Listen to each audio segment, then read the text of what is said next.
కేసీఆర్ పైన ముఖ్యమంత్రి రేవంత్ రెడ్డి ఫైర్ అయ్యారు. డబుల్ బెడ్రూమ్ ఇళ్ల పేరుతో పేదలను మోసం చేశారని ఆరోపించారు.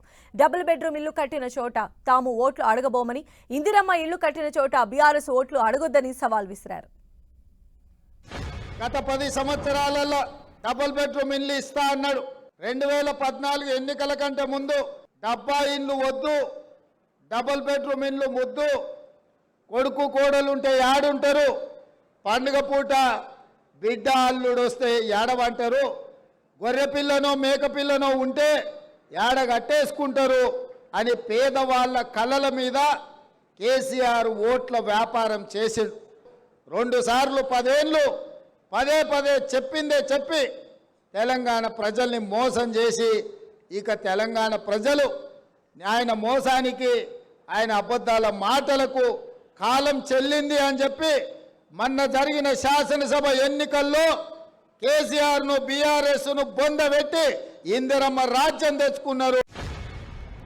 కేసీఆర్కు సవాలు విసురుతున్నా, నువ్వు డబుల్ బెడ్రూమ్ ఇల్లు ఇచ్చినా దళితులను ఆదుకున్నా అంటున్నావు కదా.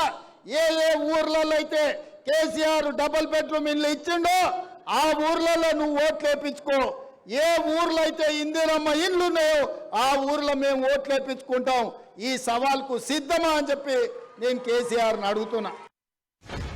కేసీఆర్ మోడీ ఏం చేసిరా అంటే 400 ఉన్న సిలిండర్ 1200 చేసిరు. 55 రూపాయలు ఉన్న పెట్రోలు 110 రూపాయలు చేసిరు. 50 రూపాయలు ఉన్న డీజిల్ 100 రూపాయలు చేసిరు. వీళ్ళిద్దరు కలిసి చేసిన ఘనకార్యం ఏందంటే 400 సిలిండర్ 1200 చేసిరు. ఇక ఈయనిట్లుంటే ఇక మోడీ అయితే ఇక ఆయన మాటలకు అద్దే లేదు నాయన. ఆయన మంచి డ్రెస్సులు వేసుకుంటాడు, తీయగా మాటలు చెప్తాడు.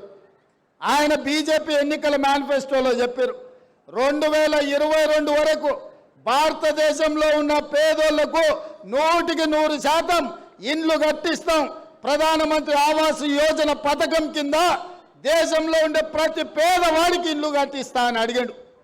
నేను ఇవాళ సూటిగా కిషన్ రెడ్డి గారిని, ఆయన డాక్టర్ లక్ష్మణ్ను నేను అడుగుతున్న ఈ వేదిక మీద నుంచి మీడియా మిత్రులు, ప్రధానమంత్రి ఆవాస్ యోజన కింద తెలంగాణ రాష్ట్రంలో మీరు ఏడ ఇల్లు కట్టించిందో చూపిస్తురండి. మీరు ఏడ ఇల్లు కట్టిస్తే ఆ ఊర్లో ఒక్క ఓటు కూడా మేము అడగం.